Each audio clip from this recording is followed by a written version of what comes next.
we ask a question that nobody saw coming. Is Ursula von der Leyen actually breaking the European Union? Because since the EU Commission President Ursula took charge, what was once the world's strongest political and economic alliance now seems to be creaking under its own weight. Member states suing their own union, governments rebelling against EU directives, major economies openly defying European Union. Basically, the European Union stands divided on multiple fronts. From car bans to Russian energy to Ukraine war funding, a storm is brewing inside Europe. And it is not one crisis. It is a series of cracks spreading across the European Union's very foundation. Today, I will take you inside these fractures and ask, are these just growing pains? Or is Ursula presiding over an era where Europe itself is in tatters? Let's start with the biggest rebellion, the 2035 petrol and diesel car ban, a flagship climate policy championed by Ursula's Commission. But now, at least 7 European Union member states have said no. Bulgaria, Czech Republic, Germany, Hungary, Italy, Poland, and Slovakia as well, representing nearly half of Europe's whole population, have written 2 letters to the Commission urging it to scrap or rethink the 2035 ban. Their argument? Europe's automotive sector could collapse entirely. EV demand is weak, energy prices are too high. Car parts, especially batteries, are in shortage and are expensive. And without hybrids, hydrogen cars, biofuels, they say Europe will lose its competitive edge in the market. These nations want technological neutrality, meaning each country should decide its own path, not be forced by Ursula von der Leyen.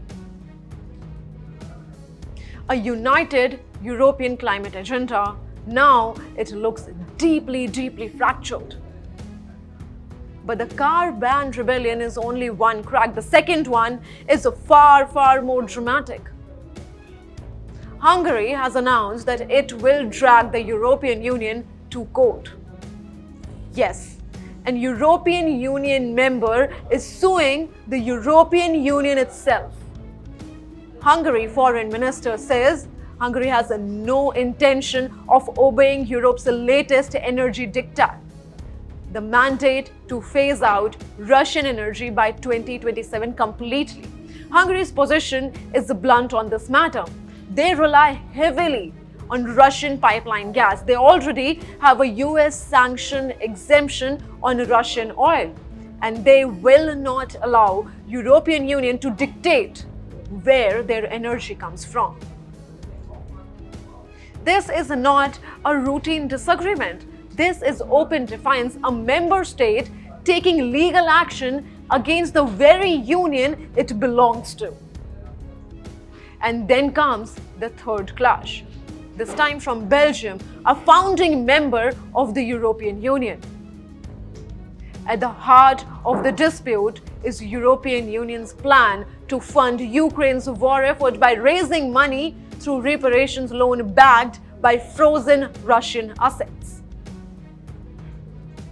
Most of those frozen assets, they sit in Belgium, primarily in Brussels, home to Euroclear. And Belgium is furious. If the plan fails, Belgium fears it will carry the financial burden alone. If Russia retaliates economically, Belgium believes it will be the first to suffer. Belgium wants guarantees, but Ursula's Commission has not provided them any. A founding European Union nation resisting the Europe's biggest wartime financial plan. Big deal.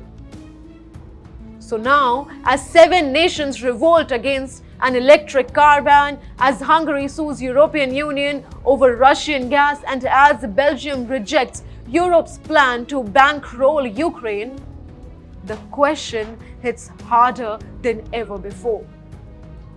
Is Ursula von der Leyen pushing the European Union too far too fast? Or is this the natural friction of a union trying to evolve in a turbulent world? What is clear is this: Europe's unity is under unprecedented strain, and the woman at the center of it all is Ursula. Is she holding the European Union together or tearing it apart? The debate has only just begun.